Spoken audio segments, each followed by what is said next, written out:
خلق كلهم والحبيب الذي ترجى شفاعته لكل حول من الأحوال مقتحم يا ربي بالمصطفى بلغ مقاصدنا واغفر لنا ما مضى يا واسع الكرم يا أكرم الخلق ما لي من ألوذ به سواك عند حلول الحادث الأمم ثم الرضا عن أبي بكر وعن عمر وعن علي وعن عثمان ذي الكرم مولاي صل وسلم دائما أبدا على حبيبك خير الخلق كلهم۔ ماہ رجب اور ماہ رجب میں خلیفہ راشد امیر المومنین علی المرتضیٰ شیر خدا رضی اللہ تعالی عنہ کی ولادت۔ بالعموم میں نے جب بھی مشاہیر کا ذکر کیا ان کی شہادت یا ان کی وصال پر ذکر کرتا ہوں، لیکن شیر خدا کی ولادت جو ہے، شہادت وہ وصال، وہ ماہ سیام میں آتا ہے۔ وہ بہت سی ہستیاں جمع ہو جاتی ہیں جس میں قدر مشکل ہوتی ہے، تو میں نے اس لیے رجب کا انتخاب کیا۔ 13 رجب کو ولادت ہے جی علی المرتضیٰ شیر خدا رضی اللہ تعالی عنہ کی۔ 30واں سال تھا عام الفیل کا، اور ہجرت سے 23 سال قبل علی المرتضیٰ شیر خدا کو رسول کریم علیہ السلام کی رفاقت 30 سال تک میسر آئی۔ اور ایک اعزاز آپ کا یہ بھی ہے کہ آپ نجیب الطرفین ہیں، والد بھی ہاشمی ہیں اور والدہ بھی ہاشمی ہیں، دونوں۔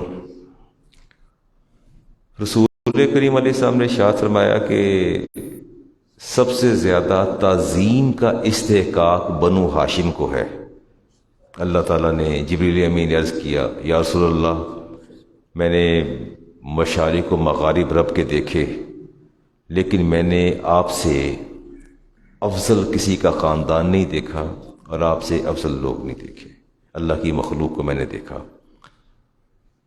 آپ نے فرمایا کہ اس میں کوئی شک نہیں ہے کہ اللہ تعالیٰ نے مجھے سب سے بہتر قبیلے کے اندر، خاندان کے اندر پیدا فرمایا۔ آپ نے فرمایا کہ ان قریشن اہل صدق و امانت، آپ نے فرمایا کہ اہل قریش جو ہیں یہ راست باز بھی ہیں اور امامت کے لائق بھی ہیں۔ فمن بغی الحال اواتر، فرمایا جو ان کی لغزش چاہے گا، قریش یا بنو ہاشم کی لغزش، اکبہ اللہ فی نار الوجہ، اللہ اسے چہرے کے بل جہنم میں گرائے گا۔ بس اوقات انسان کسی دوسرے کے بارے میں سوچتا ہے اس سے یہ غلطی ہو جائے، خطا ہو جائے، تاکہ اس کی نعمت زائل ہو جائے، یا اس کا جو وقار ہے، اس کی تعظیم ہے، وہ متزلزل ہو، یا لوگوں کی نگاہوں میں جو اس کی قدر و منزلت ہے، اس کی شرف و کرامت اور بزرگی ہے، وہ کم ہو جائے۔ تو فرمایا جس کسی نے میرے بنو ہاشم یا قریش کے بارے میں ایسا تصور بھی کیا تو اللہ تعالیٰ اس کو چہرے کے بل گرائے گا۔ امامہ باہلی صحابہ تابعی رسول ہیں، فرماتے ہیں کہ ہم نے نبی کریم علیہ السلام سے سنا، لا یقوم الرجل الا لبنی ہاشم، فرمایا تم نے کسی کے احترام میں کھڑا نہیں ہونا سوائے بنو ہاشم کے۔ اچھا، ابھی اس میں بڑی تصریحات ہیں کہ والد کے لیے کھڑا ہونا، اپنے مرشد کے لیے کھڑا ہو جانا، اپنے عالم دین کے لیے کھڑا ہو جانا، اپنے بزرگ کے لیے کھڑا ہو جانا، یہ ایک الگ میٹر ہے، اس پر میں اب بات نہیں کروں گا، بات لمبی ہو جائے گی۔ بس ایک حدیث بیان کر دیتا ہوں۔ رسول سعد بن ابی وقاص جنہوں نے مصر کو فتح کیا، وہ سامنے چلے آ رہے تھے سواری پر، تو رسول کریم علیہ السلام کے پاس آپ کے قبیلے کے لوگ بیٹھے تھے۔ فرمایا قم لسیدی، وہ تمہارا سردار آ رہا ہے، کھڑے ہو کے استقبال کرو اور اس کی تعظیم اور توقیر کرو۔ یہ میری بات لمبی چھڑ جائے گی، اس طرف جاؤں گا نا کہ کھڑا ہونا ہے یا نہیں ہونا، کھڑا ہونا کس کے لیے۔ بار کیف آپ نے فرمایا کہ کسی کے لیے کھڑے نہ ہو، لا یقومن لأحد، تم میں، اور فرمایا لبنی ہاشم لا یقومن لأحدکم، بنو ہاشم کسی کے اعزاز یا تعظیم کے لیے کھڑے نہیں ہوں گے۔ باقی لوگ ان کے لیے کھڑے ہو جائیں گے، اور آپ نے فرمایا کہ جنت کی زنجیر یا چابی یا کنجی میرے پاس ہوگی. فرمایا اور جب میں جنت کی کھلنے کا جو ہے وہ اندیا دوں گا، لم اوسر علی بنی عبد المطلب احدا، تو میں عبد المطلب کی جو اولاد ہے اس پر کسی کو پریفرنس نہیں دوں گا. علی المرتضیٰ شیر خدا کا تعلق بنی ہاشم سے ہے، آپ کی والدہ بھی ہاشمی تھیں. اور میں بڑے اختصار سے، چونکہ مجھے آج 2-3 جگہ پہ سوئچ بھی کرنا ہے چیزوں کو. یہ ابن عباس کی روایت ہے، اور امام میں بڑا محتاط ہو کے بات کروں گا. روایات تو بہت سی موجود ہیں، سیرت میں بہت سی باتیں موجود ہیں، گردش بھی کرتی ہیں، لیکن میں کوشش کروں گا کہ میں حدیث اور قرآن سے باہر نہ جاؤں. امام ترمذی کی روایت ہے، اول من صلی مع النبی علی، نبی کریم علیہ السلام کے ساتھ سب سے پہلے جو اعزاز حاصل ہوا نماز ادا کرنے کا، وہ علی المرتضیٰ کو حاصل ہوا. یہ بڑا بڑا اعزاز ہے. اس زمین پر پہلا سجدہ مسلمانوں میں، امت مصطفیٰ میں پہلے سجدے کا اعزاز جسے حاصل ہوا وہ علی المرتضیٰ شیر خدا تھے. اور حدیث پاک میں آتا ہے، انس بن مالک کے راوی ہیں، بوئسن نبی یوم الاثنین، نبی کریم علیہ السلام نے پیر والے دن اعلان فرمایا کہ مجھے اللہ نے اعلان نبوت، اظہار نبوت آپ نے فرمایا پیر والے دن. وصلی علی یوم ثلاثہ، 9 سال آپ کی عمر تھی، اور علی المرتضیٰ شیر خدا نے اس وقت آپ کے ساتھ نماز ادا کی اور اسلام بھی لائے. میں اگلی روایت لے رہا ہوں جی، خاتون جنت. اچھا، یہ رشتہ جو تھا نا خاتون جنت کا، اس کے طلبگار عمر فاروق بھی تھے اور صدیق اکبر بھی تھے، اور بین السطور انہوں نے اظہار بھی کیا تھا حضرت فاطمہ الزہرا کے رشتے کے حوالے سے. لیکن نبی کریم علیہ السلام نے فرمایا کہ مجھے اللہ تعالیٰ کی طرف سے کوئی حکم نہیں ملا، کوئی حکم نہیں ملا. بس بات آپ آگے سوچ لیجئے. حالانکہ آپ والد تھے، اللہ کے رسول تھے، فیصلے میں با اختیار تھے، لیکن اپنی صاحبزادی کے لیے آپ نے فرمایا مجھے، حضرت رقیہ کے لیے بھی یہی فرمایا تھا.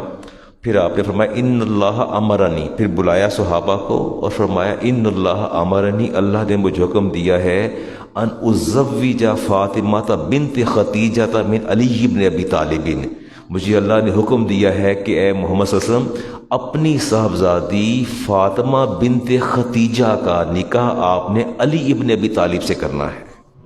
یہ دیکھیں. اچھا، ایک اور بڑی مزے کی بات ہے، حضرت ابو طالب کثیر العیال تھے، اولاد زیادہ تھی، فائنینشلی ویک تھے، اور یہ مشورہ دینے والی کون تھیں؟ حضرت خدیجہ. عرض کرتی ہیں یا رسول اللہ، میں محسوس کرتی ہوں کہ آپ کے چچا ابو طالب پر اولاد کا بوجھ نسبتاً زیادہ ہے، بچے زیادہ ہیں، تو کیا کیا جائے؟ تو آپ نے فرمایا کہ خدیجہ جیسے آپ فرماتی ہیں کہ میں یہ سمجھتی ہوں کہ ایک بچہ ہم اڈاپٹ کر لیتے ہیں، اور حضرت عباس کو بلائیے اپنے چچا کو، ایک بچہ وہ اڈاپٹ کریں. اب یہ تینوں جاتے ہیں، رسول کریم علیہ السلام، حضرت عباس اور خدیجۃ الکبریٰ اپنے چچا ابو طالب کے گھر. آپ کا جو دستے اقدس پڑا حضرت خدیجہ کا، وہ شیر خدا پہ پڑا. فرمایا یہ بچہ میں لوں گی، اس کو میں پالوں گی اپنے گھر کے اندر. یہ شیر خدا انتخاب ہیں حضرت خدیجۃ الکبریٰ کا. تو حضرت عباس نے حضرت جعفر کو اپنی گود لے لیا. تو یوں یہ دونوں بچے لے کے آ گئے، اور یہ شیر خدا کی پرورش اور تربیت جو ہے وہ براہ راست بارگاہ نبوت سے ہوئی ہے. آپ کی پرورش اسی گھر کے اندر ہوئی ہے. اب آپ دیکھ لیجئے کہ اس کائنات کی سب سے بڑی تربیت گاہ امام الانبیاء علیہ السلام کی ذات والا صفات ہے. اس سے بڑھ کر تربیت کا تو سوال ہی پیدا نہیں ہو سکتا، اور آپ کی تربیت کرنے والی اللہ کی ذات تھی. اور یہ چین آپ دیکھیں، اللہ تعالیٰ تربیت فرما رہے ہیں اپنے حبیب کی، اور نبی کریم علیہ السلام تربیت فرما رہے ہیں شیر خدا کی. اسی گھر میں پروان چڑھے آپ، تو یہ بہت بڑا اعزاز ہے. پالا بھی خود اور رشتے کا انتخاب بھی اللہ تعالیٰ نے فرما دیا، بڑا اعزاز ہے. میں وہ شیر خدا سے کسی نے پوچھا نا کہ ہم نے دیکھا فتح مکہ کے موقع پر رسول کریم علیہ السلام نے آپ کو اپنے کندھوں پر سوار کیا تھا، تو بڑی بات ہے، معمولی بات تو نہیں ہے کہ دوش مصطفیٰ ہو اور سواری علی کی ہو، سوار علی ہو۔ تو پوچھا کہ کوئی کیسا محسوس ہوا، آپ کو کیسا لگا؟ آپ فرماتے ہیں میں کیا بتاؤں، فرماتے ہیں یخیلو، مجھے یوں لگ رہا تھا، الیہ انی لو شئت لنلت افق السماء، مجھے یوں محسوس ہو رہا تھا جب کندھوں پر اٹھایا تو آسمان اتنا نیچے آ گیا تھا کہ میں ہاتھ سے پکڑ سکتا تھا، اتنا میں بلند ہو گیا تھا، اللہ نے اتنا مجھے بلند کر دیا۔ بظاہر تو ظاہر ہے جتنا آپ کا قد مبارک تھا آپ اتنے بلند تھے، فرماتے ہیں کہ میں اتنا اپنے آپ کو بلند محسوس کر رہا تھا۔ امام بخاری کی حدیث ہے جی۔ اور غزوہ احد کے موقع پر جبریل امین نے رسالت امام علیہ السلام کے سامنے تعریف کی کہ شیر خدا، میں وہ واقعہ بھی سناتا ہوں، حدیث بھی بتاتا ہوں کہ جس پر جبریل امین نے آپ کو عبد ود کو جو قتل کیا تھا شیر خدا نے، اس کا میں بھی ذکر کرتا ہوں آگے جا کے۔ جبریل نے تعریف کی تو رسول اللہ نے فرمایا انہ منی و انا منہ، اصل میں علی کی بہادری اور شجاعت نظر آ رہی ہے نا، علی مجھ سے ہے اور میں علی سے ہوں، علی مجھ سے ہے میں علی سے ہوں۔ اور جبریل سے رہا نہ گیا، فرمایا ہم دونوں میں یگانگت ہے۔ کہتے یا رسول اللہ و انا منکما، میں بھی تو آپ دونوں میں سے ہوں نا، میں بھی تو آپ دونوں میں سے ہوں، یعنی یہ اضافہ فرمایا، اس میں کوئی شک نہیں جبریل آپ بھی ہم دونوں میں سے ہیں۔ امام ترمذی کی روایت ہے جی، 3746 نمبر ہے، راویہ ہے ام عطیہ۔ رسالت امام علیہ السلام جب بھی کسی سفر پر تشریف لے جاتے کہیں بھی تو فرماتے اللہم لا تمتنی حتی ترین علی، یا اللہ مجھے اس وقت تک موت نہ دینا جب تک آخری لمحہ میری نگاہوں کے سامنے چہرہ علی نہ ہو۔ یہ خواہش تھی آپ کی، اللہ سے دعا کیا کرتے تھے، اتنی محبت تھی وہ کہ اچھا میں کبھی کبھی یہ سوچتا ہوں رشتے افتخار سب اچھے خاصے رشتے ہوتے ہیں، تو میں فرض کرو میرا بھائی ہے اور میرے تعلقات بھابھی سے بہت اچھے ہیں، بھائی سے بہت اچھے ہیں، میری بیگم کے تعلقات بہت اچھے ہیں، ہم دونوں شیر و شکر ہیں، درمیان میں کوئی دراڑ نہیں، وہ پنجابی کہتے ہیں وچوں تیلا بھی نہیں لنگدا، just we are too close, بہت ہم قریب ہوتے ہیں۔ جو ہی رشتہ ہوتا چلا جاتا ہے فکر کے دھارے بھی بدل جاتے ہیں، سوچ کے دھارے بھی بدل جاتے ہیں، مفادات بھی بدل جاتے ہیں، رویے بھی بدل جاتے ہیں، مزاج بھی بدل جاتے ہیں، شکوے شکایتیں۔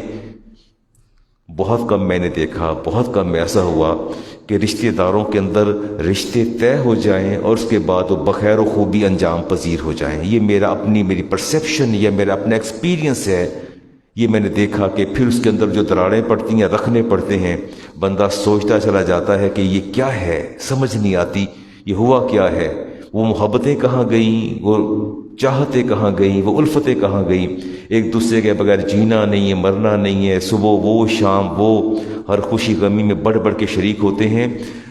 بالعموم ہوتا ایسا ہے کہ جب رشتے آپس میں جب بندھن استوار ہوتے ہیں، قائم ہوتے ہیں، تو پہلے والی جو ہے وہ اس کے اندر وہ کہ لذت نہیں رہ جاتی۔ لیکن شیر خدا چچا زاد بھائی ہیں، پرورش بھی گھر میں پائی ہے، بیٹی بھی دی، داماد بھی ہیں، ان ساری باتوں کے باوجود انتہا درجے کی محبت ہے، انتہا درجے کی محبت ہے۔ آپ دیکھیں بشری تقاضے بھی تو ساتھ ساتھ ہیں نا۔ مجھے حدیث یاد آتی ہے، خاتون جنت کسی بات پہ ناراض ہو کے تشریف لے آئیں، ساتھ ساتھ تو گھر تھے، دیکھا تو ہے آپ نے حجرے ساتھ ساتھ تھے، تو کہا کہ میں شکایت کرتی ہوں، تو رسالت امام علیہ السلام بھی گھر میں موجود تھے، شیر خدا پیچھے پیچھے آ گئے اور دروازے پہ آ کے رک گئے، ٹھہر گئے۔ نبی کریم علیہ السلام نے دیکھا کہ علی المرتضیٰ بھی پیچھے ہیں، تو خاتون جنت نے بات کی، تو آپ نے بات کو سنا کر کے فرمایا کہ فاطمہ بھلا اس دنیا میں ایسے شوہر بھی ہوتے ہیں جو بیویوں کے پیچھے چل کے آ جاتے ہیں، وہ دیکھو سامنے علی کھڑے ہیں، وہ دیکھو سامنے علی کھڑے ہیں۔ کنسولیشن، کسی کو اچھی طریقے سے پیش کرنا۔ کبھی آپ نے کسی بھی معاملے میں ایسی نیگیٹو بات آپ نے کبھی بھی نہیں فرمائی۔ اور نسائی کی حدیث ہے جی، سلمان بن عبداللہ اپنے دادا سے روایت کرتے ہیں، رسول کریم علیہ السلام تشریف لائے، حجرہ ساتھ ساتھ ہے، تو فرمایا علی نماز کا وقت ہو گیا، تو آپ چادر لے کے لیٹے ہوئے تھے، آپ نے چادر اتاری، فرمایا کیا ہوا، تو عرض کیا کہ بیمار ہیں۔ آپ نے چادر واپس ڈال دی، اور ڈالنے کے بعد آپ نے دعا فرمائی، واپس تشریف لائے، نماز جماعت کروائی، واپس تشریف لائے اور آ کے وہ کپڑا اتارا چادر تو شیر خدا بالکل ٹھیک تھے اور اٹھ کے بیٹھ گئے.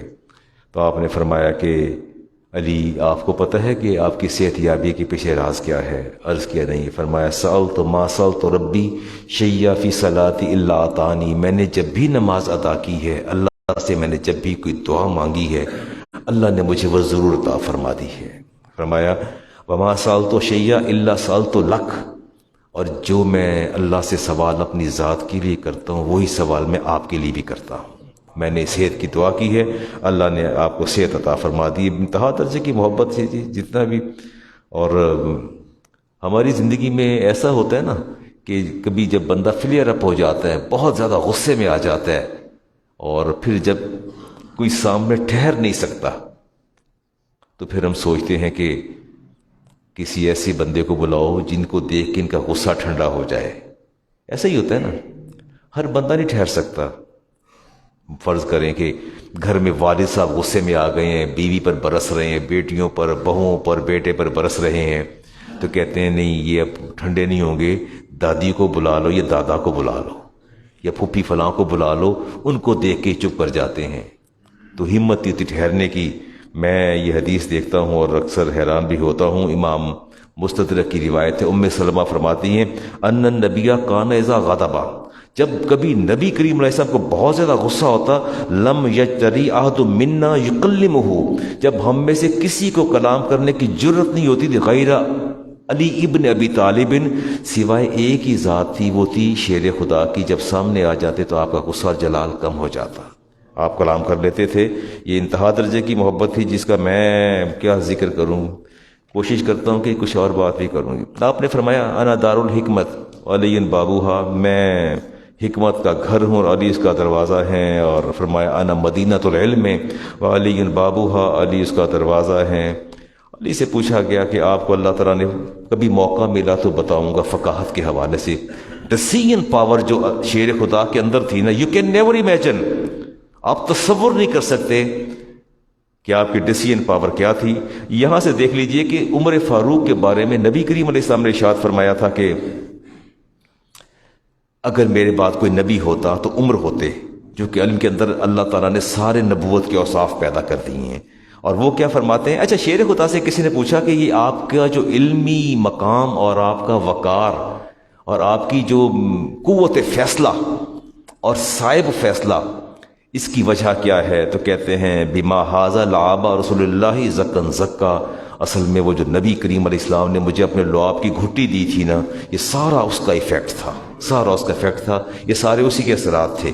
اور پھر جب آپ سے پوچھا گیا کہ آپ کے سینے کی کشادگی کے بارے میں، تو کہا کہ جب میں اپنے نبی کو غسل دے رہا تھا تو آپ کی ان پلکوں کے اوپر پانی کے قطرے تھے غسل کے، میں نے دونوں اس کو میں نے سوک نہیں کیا کپڑے کے ساتھ، میں نے اس کو ہونٹوں سے چوس لیا.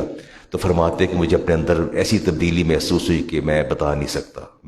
ہر طور اور یحییٰ بن نکیل اس حدیث کے راوی ہیں. عمر فاروق جب کوئی مسئلہ پوچھتے نا تو فرماتے تھے کہ لا نعوذ باللہ من ان اعیش فی قوم لست فیہم ابا حسن، کہتے تھے میں اس قوم میں زندہ رہنے سے اللہ کی پناہ چاہتا ہوں جس قوم میں شیر خدا موجود نہ ہوں. فرماتے تھے لا ابقانی اللہ بعدک، اے علی اللہ آپ کے بعد مجھے زندہ ہی نہ رکھے کہ میری خلافت، میری حکمرانی اور میرے فیصلے میں اس کا سوچ بھی نہیں سکتا.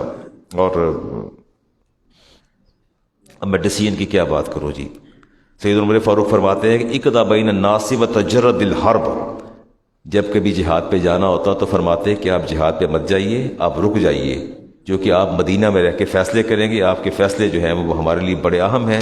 میں کچھ تھوڑا سوئچ کرتا ہوں جی، کچھ ضرب حیدری کی طرف اور زور حیدری کی طرف، اور کچھ نکل کے صحرا سے جس نے روما کی سلطنت کو الٹ دیا. اقبال نے کہا تھا سنا ہے یہ قدسیوں سے میں نے وہ شیر پھر ہوشیار ہوگا. آپ کے سامنے میں پولیٹیکلی بات نہیں کرتا آپ سے. اب عصر حاضر یہ جو کرنٹ افیئرز ہیں، میں آپ سے کیا بات کروں. حالات آپ کے سامنے ہیں، فائنینشلی ہم کس سطح پر کھڑے ہیں، دفاعی اعتبار سے، اقتصادی اعتبار سے، سیاسی اعتبار سے، ہر اعتبار سے ہم جس سطح پر بھی کھڑے ہیں، امت مسلمہ کی جو مجموعی اجتماعی صورتحال ہے، اس پر میں کیا بات کروں؟ میرا بھی دل خون کے آنسو رو رہا ہے اور آپ کا بھی رو رہا ہے، سارے اقتدار کی رسا کشی جاری ہے، کسی کی کوئی پرواہ نہیں ہے، گنوا دی ہم نے اچھا کبھی اس کی ریزن بھی دیکھی ہم نے؟ اس کی بنیادی وجہ کیا ہے؟ اقبال نے کہا تھا گنوا دی ہم نے جو اسلاف سے میراث پائی تھی، ثریا سے زمیں پر آسمان ہم کو دے مارا۔ جذبے نہیں ہے جہاد کے، ہماری نوجوان نسل وہ سیلون سے فارغ نہیں ہوتی، موبائل سے، سوشل میڈیا سے فرصت نہیں ملتی، اور دعا کی اقبال نے کہ ہاں دکھا دے اے تصور پھر وہ صبح و شام تو، دوڑ پیچھے کی طرف اے گردش ایام تو۔ اور دعا کرتے ہوئے کہا تھا ڈاکٹر محمد اقبال نے، دلوں کو مرکز مہر وفا کر دے، حریم کبریا سے آشنا کر دے، جسے نان جمی بخشی ہے تو نے، اسے بازو حیدر بھی عطا کر دے۔ آج پھر میں سمجھتا ہوں کہ اس دور سے ہم مسلمان گزر رہے ہیں، ہمیں ایک اور عمر فاروق چاہیے، ہمیں ایک اور حیدر کرار چاہیے، جو اس ڈوبتی ہوئی امت مسلمہ کی کشتی جو ہے اس سے ہمیں نکال لے۔ تصور نہیں کر سکتے جہاد کا تصور۔ میں نوجوانوں کو جب دیکھتا ہوں، ان کی موجودہ کنڈیشنز کو دیکھتا ہوں، پتہ نہیں، میں تو اب 61 سال کا ہو گیا ہوں، مجھے نہیں پتہ یہ کیا اور ہو کیا رہا ہے، پریورٹیز کیا ہیں، ہماری پریفرنسز کیا ہیں، سب کچھ ہم نے چھوڑ دیا۔ جہاد کا تو تصور ہی ختم ہو گیا ہمارا، نہ جہاد کا تصور ہے، نہ جہاد بالقلم نہیں ہے، جہاد بالنفس نہیں ہے، جہاد بالمال نہیں ہے، اور جہاد فی سبیل اللہ نہیں، کچھ بھی نہیں ہے۔ میں شیر خدا رضی اللہ تعالیٰ عنہ، جذبے کیسے تھے ان لوگوں کے، مسلمانوں کا ایمان کیسا تھا، جذبے کیسے تھے۔ غزوہ خندق کے موقع پر عمر بن عبد ود، اچھا یہ ایسا شاہ سوار تھا، ایسا یعنی جنگجو تھا جس کے بارے میں عرب کے اندر مشہور تھا کہ یہ اکیلا 1000 بندے کے لیے اکیلا ہی کافی ہے۔ اب یہی دیکھ لیں، میں حدیث آپ کے سامنے رکھ رہا ہوں جی، اتنا طاقتور تھا اور جھنڈا لے کے باہر نکلا اور آ کے اس نے للکارا، میں غزوہ احد کی بات کر رہا ہوں، آ کے باہر للکارا آپ کو، اور سب سے پہلے جس نے اجازت چاہی نبی کریم علیہ السلام سے، عرض کی یا رسول اللہ یہ عمر بن عبد ود اس میدان میں اتر آیا ہے، کسی اور کو نہ بھیجیے گا، نہ عمر فاروق کو بھیجنا ہے، نہ صدیق اکبر کو، نہ عثمان کو، علی جائے گا۔ بڑی بات ہے، آپ کو پتا ہو کہ آپ کا مقابلہ اس دشمن کے ساتھ ہے جو اکیلا 1000 پر بھاری ہو، اتنی جنگی مہارت ہو۔ عرض کی یا رسول اللہ آپ مہربانی فرما دیجئے، مجھے اجازت دے دیجئے۔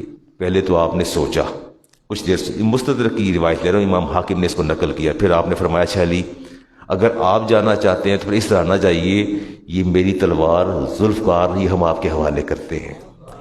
وہ آپ کے حوالے کی، اور پھر آپ نے فرمایا ابھی نہیں، پھر آپ نے اپنے ہاتھوں سے دستار بندی فرمائی، فرمایا سر پر امامہ باندھا، فرمایا اب آپ نے میدان میں اترنا ہے۔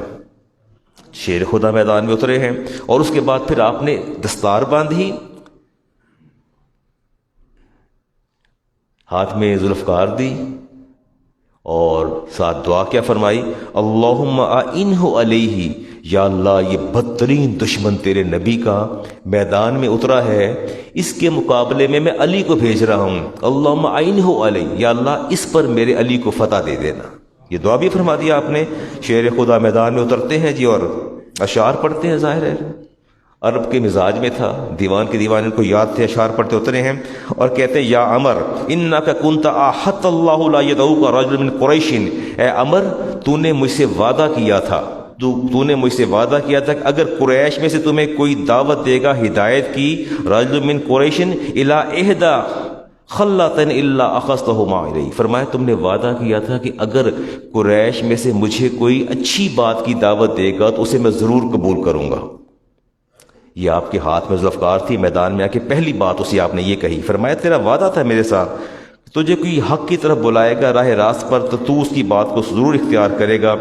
تو عمر بن عبد الود نے کہا کہیے علی کیا کہنا چاہتے ہیں؟ آپ نے فرمایا فإنی أدعوک إلی اللہ ورسولہ وإلی، تو میں علی ابن ابی طالب تجھے دعوت دیتا ہوں اسلام کی، اللہ کی اور اس کے رسول کی، تجھے میں دعوت دیتا ہوں۔ تو اس نے کہا نہیں یہ تو مجھے قبول ہی نہیں ہے، آپ کی دعوت تو مجھے قبول ہی نہیں، میں تو سوچ بھی نہیں سکتا اس دعوت کے بارے میں، مجھے نہ تمہارے رب کی حاجت ہے نہ تمہارے رسول کی حاجت ہے نہ مجھے اسلام کی حاجت ہے۔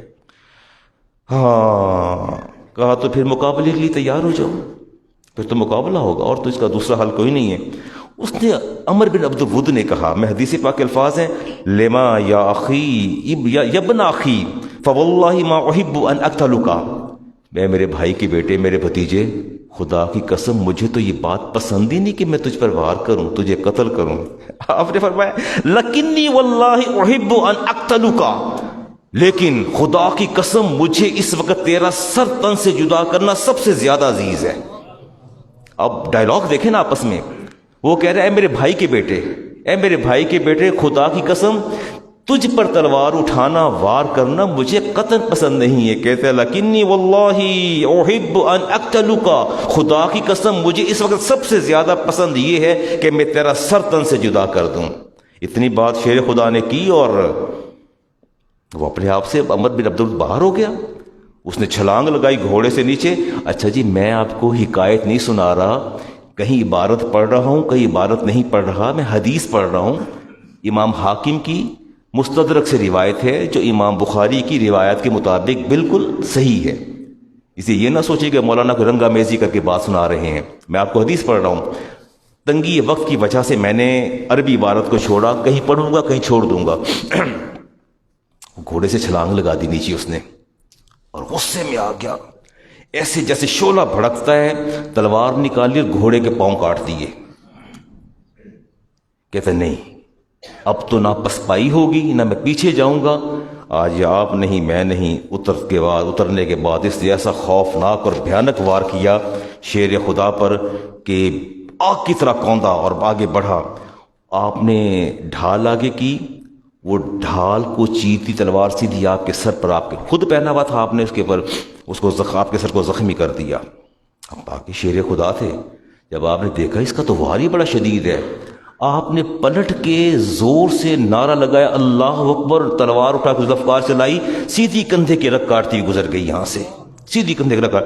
اور جب آپ نے نعرہ بلند کیا فَسَمِعَ رَسُولُ اللَّهِ صلی اللہ علیہ وسلم، نبی کریم علیہ السلام نے اپنے عریش میں اس آواز کو سنا، التکبیر کی آواز کو، فَعَرَفَ إِنَّ عَلِيًّا قَتَلَهُ، فرمایا صحابہ علی نے عمر بن عبد ود کا سر تن سے جدا کر دیا ہے۔ میں بات یہ کہنا چاہتا ہوں کہ صرف ہمارے ذہنوں میں ایک پرسیپشن ہے کہ یہ لوگ صرف بیٹھ کے تسبیحاں پھیرا کرتے تھے، کرامات دکھایا کرتے تھے، اور یہ اس طرح اوراد و وظائف کرتے رہتے تھے، انہیں اور کوئی کام نہیں تھا۔ جبے کوبے پہن کے، دستاریں پہن کے ان لوگوں نے تسبیحاں پھیری ہیں، انہوں نے اور کچھ نہیں کیا۔ انہوں نے یہ کچھ کیا جس کا آپ تصور نہیں کر سکتے۔ انہوں نے بہت کچھ کیا، ان لوگوں نے میدان کے اندر اتر کے، جب وقت آیا چاہے امام حسین ہوں چاہے شیر خدا ہوں، ان لوگوں نے قربانیاں دی ہیں۔ اور ہمارے اعلیٰ حضرت فرماتے ہیں مرتضیٰ شیر حق اشجع الاشجعین، ساقی شیر و شربت پہ لاکھوں سلام، شیر شمشیر زن شاہ خیبر شکن، پرتوئے دست قدرت پہ لاکھوں سلام۔ جتنا کہوں اتنا کم ہے، جتنی بات کروں اتنی ہی کم ہے، شیر خدا کا مقام اور مرتبہ۔ کچھ باتیں میں درمیان میں، اچھا وہ علامہ اقبال کے کچھ اشعار ہیں جو مجھے بڑے کلک کرتے ہیں۔ اکانومی ڈیفالٹ کر رہی ہے، ایسے ہی جیسے I am hearing that economy is going to be default. مجھے تو یہی میں تو مولوی ہوں سیدھا سادہ، مجھے بھی باتیں نہیں آتی، نہ مجھے سمجھ آتی ان چیزوں کی۔ What is the procedure of default? How can we be declared defaulted country؟ مجھے اس کا کچھ پتہ نہیں ہے، میرا اکنامکس میرا سبجیکٹ نہیں ہے، حدیث فقہ اور تفسیر قرآن میرا سبجیکٹ ہے، مجھے نہیں پتہ کیسے اکانومی۔ لیکن نبی افتخار صاحب بتا رہے تھے کہ علامہ صاحب وہ جو امپورٹ اور وہ اس باہر سے جو چیزیں منگواتے ہیں، اور یہ تو آپ میں سے کوئی بیٹھا ہو، کوئی ماہر معیشت یا کوئی اکنامکس پڑھنے والا، شاید ڈاکٹر اعجاز گیلانی صاحب کو پتہ ہو، کسی اور کو پتہ ہو، مجھے نہیں پتہ۔ لیکن میں اقبال نے کہا تھا تیرے صوفے ہے افرنگی، تیرے قالین ہے ایرانی۔ نہیں آپ کے میرا مطلب آپ نہیں ہیں، تو میرے وہ لوگ ہیں جی میں جاتا ہوں نا، جب بڑی بڑی آپ جیسے لوگ مجھے کبھی بلا لیتے ہیں، کبھی نکاح پڑھانا ہو یا کبھی ویسے کسی بھی کسی بھی ایونٹ پہ چلا جاؤں تو جب مجھے وضو کرواتے ہیں، میں ایک واش روم میں وضو کرنے کے لیے گیا تو میں بھول گیا کہ وضو کے اراکین کیا، ارکان کیا ہیں، اور میں تو باتھ روم دیکھ رہا تھا، یہ واش روم ہے اتنا بڑا، اور یہ ہے کیا چیز؟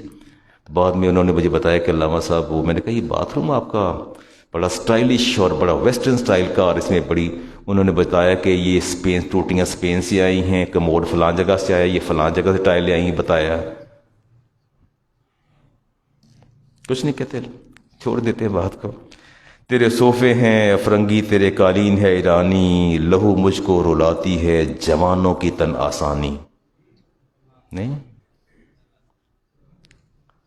سیلون پہ جا کے دیکھیے گا، سیلون پہ دیکھیے گا کیا حشر ہو رہا ہے نوجوانوں کا، اس قدر بیچارے مضروب ہوتے ہیں اتنے۔ میں تو ان کو دیکھتا ہوں حیران، کبھی چلا جاؤ نا داڑھی ٹھیک کروانے کے لیے تو نوجوان منہ پر وائٹ وائٹ ملوا کر بیٹھے ہوتے ہیں، پتہ نہیں کیا کر رہے ہوتے ہیں، نہ جانے وہ کیا، کوئی اسٹیم دے رہا ہوتا ہے، کچھ کر رہا ہوتا ہے، کچھ کر رہا ہوتا ہے، ان کا بس نہیں چلتا اپنی گردنیں اتار کے کسی حور کی گردن لگا لے اپنے سر کے اوپر، بس نہیں چلتا ان لوگوں کا۔ سیلون کے اندر جا کے مجھے نہیں پتا، کہ مجھے نہیں سمجھ آتی، میں کہتا ہوں جس نے محبت کرنی ہے لیٹ اٹ گو۔ عمارت کیا شکوہ خسروی بھی تو ہو تو کیا حاصل، نہ زور حیدری تجھ میں نہ استغنائے سلمانی۔ نہ جایا کرے سیلون پہ، جو نیچرل بیوٹی ہوتی ہے وہ زیادہ اٹریکٹ کرتی ہے، نیچرل بیوٹی زیادہ اٹریکٹ کرتی ہے، سادہ حسن بچے اب سارے ہنس رہے ہیں، اب مجھے نہیں پتا آپ میں سے کون جاتا ہے کون نہیں جاتا، لیکن یہ ہے کہ ٹھیک نہیں ہے، it's not right, waste of money, waste of time. بلکہ میں آئی واز گریٹلی اسٹانشڈ جب مجھے پتا چلا، میں نے یہ شوکت خانم کی لیڈی ڈاکٹر کا نکاح پڑھایا اور دبئی کا نوجوان تھا، اور جب اگلے دن مجھے خبر ملی، فون آیا کہ بھائی جان ہوتے کام ٹھیک نہیں نکلیا، وہ لمبی بات ہے۔ انہوں نے کہا وہ بچی جب بھی آتی ہے وہ میک اپ میں آتی تھی، اب جب وہ اس کا چہرہ دھلا تو ہم نے دیکھا تو وہ نہیں تھی، وہ نہیں تھی۔ بلکہ میں کوئی اب 2 years ago میں اپنے رشتہ داروں کی شادی پہ گیا، جھنگ گیا، تو وہ ہمارے عزیز بیٹھے تھے، اوپر سے دلہن نیچے اتری اور وہ ساتھ آ کے کھڑی ہو گئی، عمران صاحب یار بچی تھی، کھڑی ہو گئی، اور وہ سسر پوچھتے ہیں میری بیگم سے، اے کام والی تو نے نال لیا دی لورو بس، لیکن نہیں کہ بھائی جان میں تو نہیں لے کے آندی۔ اچھا تو پھر کون ہے؟ تو ان کی بیگم نے بتایا کیا کر رہے ہیں بات، ہی تو آپ کی بہو ہے جو کل لے کے آئے ہیں آپ۔ چلیں اب ذوق بدلا آپ کا۔ Natural beauty should be honoured, should be considered, خیال کیا کریں۔ شیر خدا کی 1-2 باتیں۔ اچھا چلے جی، میں اصل بات کرنے کا مقصد یہ تھا، اللہ تعالیٰ نے جو آپ کو شکل و صورت دی ہے، لَقَدْ خَلَقْنَا الْإِنسَانَ فِي أَحْسَنِ تَقْوِيمٍ، اللہ فرماتے ہیں کہ میں نے انسان کو انتہائی اعلیٰ ساخت پہ پیدا کیا ہے، میں نے انسان کو انتہائی۔ تو کیا آپ کو اللہ کی تخلیق پہ اعتراض ہے؟ کہ اللہ کے دیے رنگ پر اعتراض ہے؟ اللہ کے دیے خد و خال پہ اعتراض ہے؟ آپ کو کس چیز پہ اعتراض ہے کہ جب اس کو آپ بدلنے جا رہے ہیں؟ چلیں ایک حد تک تو آرائش خواتین کے لیے سمجھ آتی ہے مجھے، ایک حد تک آرائش، چہروں کو ایبسلیوٹلی انٹائرلی بدل ڈالنا یہ تو سریحن۔ رسالت امام علیہ السلام نے ارشاد فرمایا کہ یہ آپ بلیک کلر کا بالوں کو ڈائی نہیں کر سکتے، حرام قرار دیا، اس کو ناجائز قرار دیا، بلیک بال نہ کریں۔ فرمایا 2 طبقات کو اجازت ہے، ایک وہ جو مجاہد ہو جس نے میدان جہاد میں اترنا ہو، دوسرا وہ شخص جس کی بیوی جوان ہو اور اس کو اس پر اعتراض ہو سفید بالوں پر، تو وہ بال ڈائی کر سکتا ہے، وگرنہ یہ چیٹنگ کے زمرے میں آ جاتا ہے۔ میں نہ جانے کہاں سے چلا اور کہاں پہنچ گیا۔ شیر خدا فرماتے ہیں کہ اذا قدرت علی عدوک فاجعف، جب تجھے دشمن پر قدرت حاصل ہو جائے تو اسے معاف کر دیا کر۔ اور اگلی بات آپ فرماتے ہیں اذا عملتکم فبادروا بالصدقہ، جب تیرے حالات بہت ہی خراب ہوں تو کیا کیا کریں؟ صدقہ دیا کریں۔ اگلی بات سناؤں آپ کو، would like to hear، سنیں گے آپ؟ آپ فرماتے ہیں کہ 2 اشخاص نے میری کمر توڑ دی ہے، 2 اشخاص نے میری کتنے؟ آپ سے پوچھا کہ کون سے دو بندوں نے شیر خدا کی کمر توڑ دی؟ فرمایا سب سے پہلا جاہل عبادت گزار۔ کون؟ پھر کہیے، میں کلام نہیں کرتا، آپ لڑ پڑیں گے۔ اور فرمایا بے عمل عالم، بے عمل عالم۔ آپ سے پوچھا کہ یہ کیسی بات کر رہے ہیں آپ؟ شیر خدا سے پوچھا کہ یہ آپ نے کیسی بات کہہ دی، اس کی حکمت اور وجہ کیا ہے؟ تو آپ نے فرمایا کہ بے جاہل عبادت گزار اپنی عبادت سے لوگوں کو جہالت پر لگا دیتا ہے۔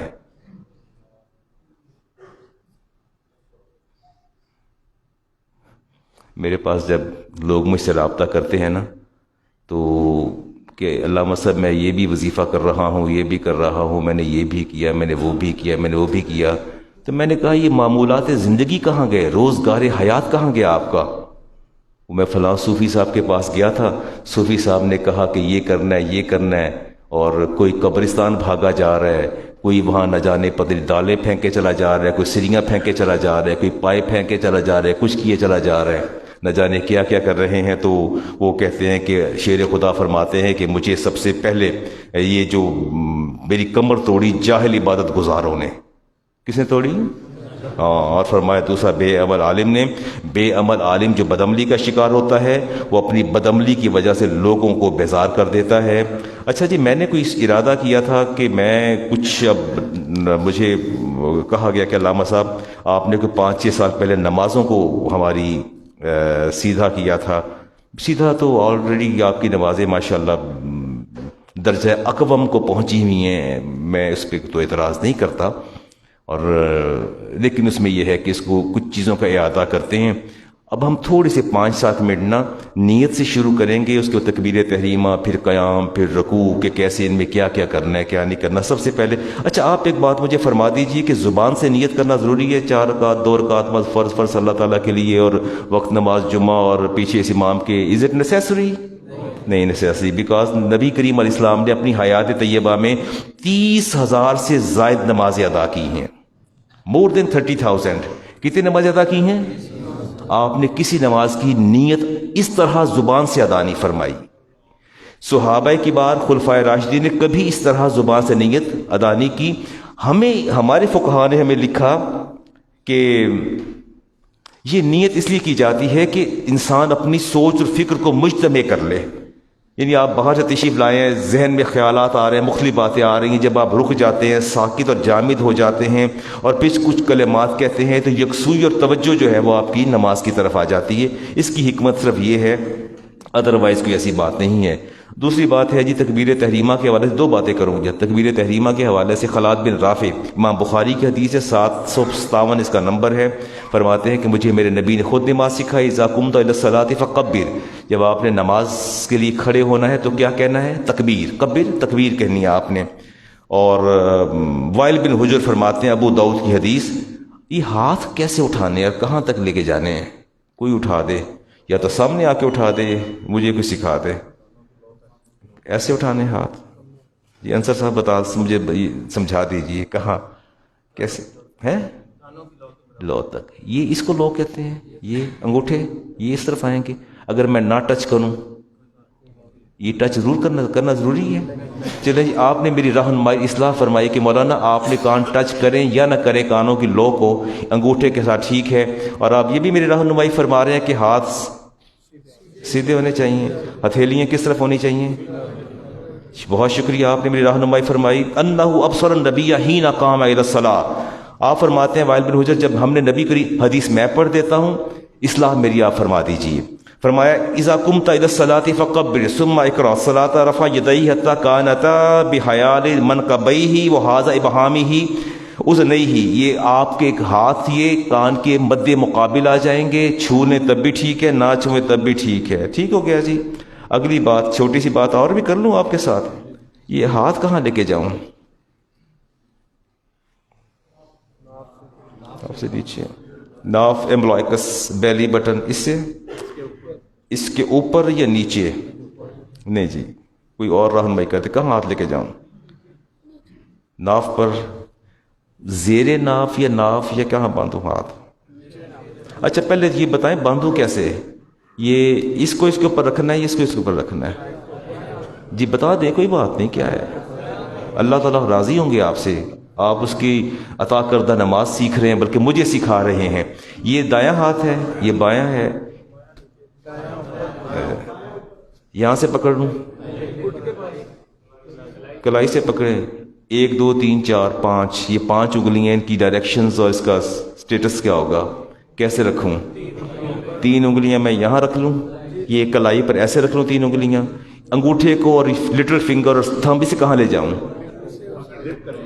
گرپ کر لوں، اس کا ہلکا بنا لوں، سرکل بنا لوں، یعنی I have to encircle the wrist with thumb and little finger, ایسے ہی ہے، ایسے ہی ہے۔